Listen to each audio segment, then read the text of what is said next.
Hermanos amados, el pastor Pedro Saavedra les saluda. Seguimos adelante en otra entrega de esta serie de la vida y la iglesia. La obra que Dios realiza en todos los tiempos consiste en eliminar toda la basura, el barro, la madera, la hierba, la hojarasca, a fin de producir el oro puro, la perla y las piedras preciosas necesarias para su edificio, para producir la nueva Jerusalén.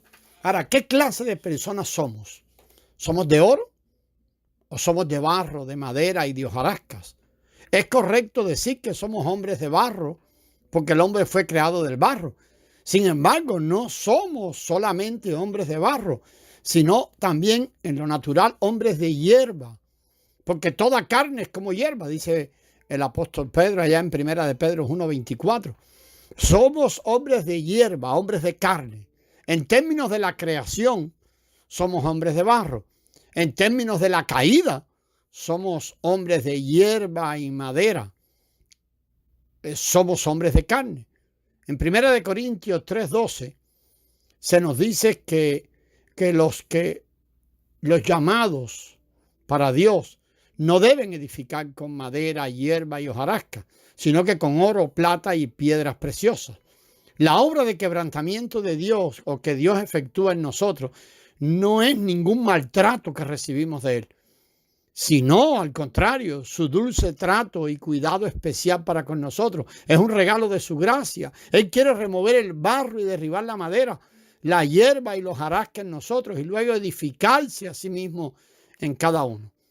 Si vemos, amado, esto delante del Señor, estaremos gozosos aún cuando nos enfrentemos a grandes dificultades, porque nuestros sufrimientos nos traerán oro puro, perla y piedras preciosas, que es tipo de Cristo. Todo aquel que es llamado, guiado, que está en la senda de la vida, que tiene que experimentar la obra de quebrantamiento que el Señor efectúa en él continuamente. La obra genuina que Dios efectúa en el hombre es el quebrantamiento. No ocurrirán problemas en nuestras casas, en nuestras profesiones, en nuestro servicio, en la vida de la iglesia, incluso en nuestra obra, en el reino, a fin de que Dios pueda edificarse a sí mismo en nosotros. Sí, nos ocurrirán definitivamente este tipo de problemas. Por tanto, no deberíamos tener el concepto erróneo de que si somos temerosos de Dios y vivimos delante de Él, tendremos un camino fácil, allanado en todo lo que hacemos y obtendremos los elogios, la gloria y el respeto de la gente. El que hoy nos respeta puede burlarse de nosotros y pisotearnos mañana. Cuando alguien nos admira, deberíamos poner tal admiración bajo nuestros pies, porque tal vez nos admire por un tiempo, pero un día él también podría menospreciarnos y vituperarnos. Dios no permitirá que alguien que esté en sus manos sea objeto de constante atención, halagos, como si fuera una bella flor en un florero. Tarde o temprano Dios destruirá el florero y removerá nuestra belleza para que la gente no piense tan bien de nosotros. No deberíamos pensar que todos los santos nos admirarán y respetarán porque como Dios nos ha enviado, nos ha regalado ciertos dones, nos llamó y nos confió su obra. No, este no es el caso. Un día todos los hermanos podrían rechazarnos y menospreciarnos, aun cuando quizás externamente no lo expresen, ni digan nada contra nosotros, internamente nos despreciarán y nos criticarán. Todos los hermanos que han puesto que han puesto la mano en el arado, en la obra del reino, que tal vez llevan la delantera allí en sus congregaciones, han bebido de esta copa de sufrimiento. Por favor, recuerde que el máximo beneficio que el Señor de la resurrección quiere que obtengamos proviene del juicio y de las críticas de los hombres. Aquellos a quienes hemos servido e instruido, enseñado, ayudado, abastecido por años a la postre podrían recompensarnos con nada más que juicio y censura. Este es el camino de aquel que sirve al Señor. No hay otro camino que sea ni mejor ni superior que este. Los que coinciden con nosotros y nos admiran hoy pueden ser que después nos persigan ferozmente en el futuro. Dios no permitirá de nuevo que ninguno de sus siervos sea alabado y exaltado por el hombre. tarde o temprano, Dios ha de derribar aquello que en nosotros es digno de alabanza y causar que seamos viles y repudiables ante los ojos de los hombres. Esta es la obra de quebrantamiento que Dios efectúa. La obra genuina de la mano de Dios consiste en quebrantarnos. La unción y la disciplina del Espíritu Santo son las buenas obras de Dios, pero la obra más severa de Dios es la del quebrantamiento. Que el Señor, amados, tenga misericordia de nosotros. Que nosotros, los que estamos aprendiendo a servirle a Él, escuchemos esta palabra, a fin de que no seamos sacudidos al encontrarnos con este tipo de cosas en nuestro recorrido. En vez de ello, que podamos conocer lo profundo de nuestro ser, que esa es la obra de quebrantamiento que Dios efectúa. Además, debemos tener presente que cuando confrontamos el quebrantamiento de Dios, no deberíamos responder con longanimidad, con magnanimidad, con fortaleza humana. Cuando confrontamos el quebrantamiento de Dios y nos es difícil de aceptarlo, sería mejor aceptarlo en lugar de soportarlo. Estamos haciendo una diferencia entre estas dos palabras, aceptarlo y soportarlo. ¿Qué significa esto? Los naturales, los psicólogos y motivadores nos enseñan a ser magnánimos, a esforzarnos, a hacer un esfuerzo extra allí y resistir, soportar. No, la magnanimidad es incompatible con la enseñanza de la Escritura. La enseñanza hallada en la Biblia requiere que seamos quebrantados, lo requiere. Resistir el quebrantamiento es ir contra la obra de Dios. Ser magnánimo quiere decir que tenemos la habilidad de sorber las dificultades en nosotros mismos, que somos fuertes. Sin embargo, cuanto más hagamos eso, más lleno del yo estaremos y menos del elemento divino o de Dios tendremos en nosotros. Redundará en que yo sea cada vez más fuerte. Esta es la enseñanza de la Escritura. La enseñanza de la Escritura requiere que seamos quebrantados y derribados a fin de que Dios pueda introducirse en nuestro ser.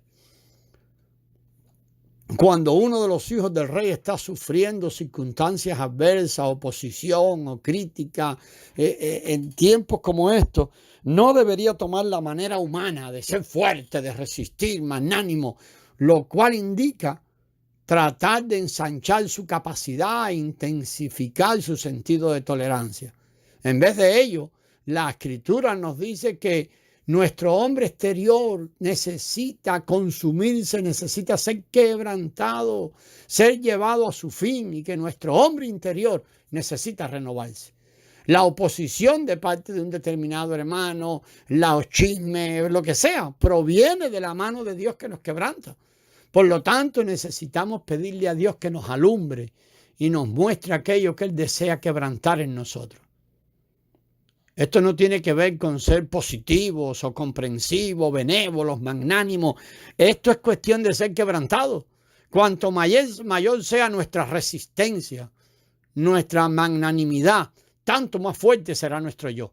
La persona más magnánima posee un ego más fuerte. Siempre tiene que ver con la grandeza del yo.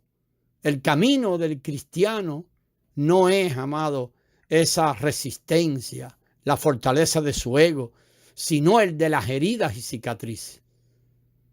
Alguien podría decir, bueno, no importa cómo me trate la gente, eso me tiene sin cuidado, yo puedo tolerarlo, no me afecta. Esta persona puede ser magnánima y lo está expresando, pero la verdad es que está llena de yo. Eso no viene de la vida divina. Como tiene gran capacidad, no hay herida ni abertura en él. Así que de su interior no puede fluir la vida. Cuando una persona que actúa según el principio de la magnanimidad y confronta ciertas dificultades, sabe cómo ora: oh Señor, aumenta mi fuerza, dame fortaleza en esto que estoy pasando. Pero, amado, esta no es la verdad de la enseñanza de la Biblia. La enseñanza de la Escritura dice que necesitamos ser consumidos, debilitados, no fortalecidos. Nuestro hombre exterior necesita ser debilitado, consumirse de día en día en lugar de ensancharse. Dios causa que seamos derribados a fin de consumirnos. Todos los problemas en nuestra vida diaria causan que seamos consumidos. Por eso el apóstol Pablo, escribiendo allá a los Corintios, en 2 de Corintios 4:16, decía, aunque nuestro hombre exterior se va desgastando, el interior, no obstante, se renueva de día en día. Ser magnánimo no es lo que enseña la Biblia. Ser consumidos es la enseñanza de la Escritura. Así pues, debemos recordar que cada vez que nos encontramos en una situación difícil, no deberíamos optar por el camino de ser fortalecidos, sino del quebrantamiento. Nuestro cónyuge tal vez nos puede perturbar, pero no deberíamos responder con esa fortaleza ni tolerancia natural, porque esta no corresponde en realidad a la vida resucitada de Cristo. El camino del cristiano es aquel que cuando nos postramos delante del Señor, cuando nuestro cónyuge nos molesta y le preguntamos al Señor, Señor, muéstrame en qué necesito ser quebrantado. Deberíamos tener la luz y la enseñanza de la unción interior. Necesitamos una revelación interior para ver cuál área quiere Dios quebrantar en nosotros. Necesitamos recibir las hachas y los cuchillos de parte de Dios. Necesitamos abrazar la vara con que nos quiebra, con que nos quebranta. Sí, recibir los problemas que nos causa tal vez nuestro cónyuge en las áreas que Dios quiere quebrantarnos. A veces no tenemos ni siquiera con el cónyuge, no es suficiente. Pues entonces también vendrán los asuntos con los hijos o aún con cualquiera de los otros hermanos a nuestro alrededor. Deberíamos postrarnos delante de Dios y recibir los tratos que Él nos aplica. Permanecer bajo su luz para recibir el quebrantamiento de su parte. Nunca deberíamos buscar la magnanimidad, lo cual es solo una herramienta para cultivar, edificar y ensanchar nuestro yo. Más bien deberíamos aprender a postrarnos en su presencia, en su luz y permitir que Él nos quebrante y nos derribe sin tratar de protegernos a nosotros mismos. Deberíamos comprender que nuestra resistencia natural, nuestra fortaleza, solo nos está preservando y edificando a nosotros mismos, edificando el yo. Que el Señor nos enseñe, amados hermanos, a postrarnos delante de Él, de recibir de su luz, recibir su quebrantamiento y permitir que el entorno nos quebrante y nos derribe. Continuamos, amados, en el próximo audio. Gracias y paz.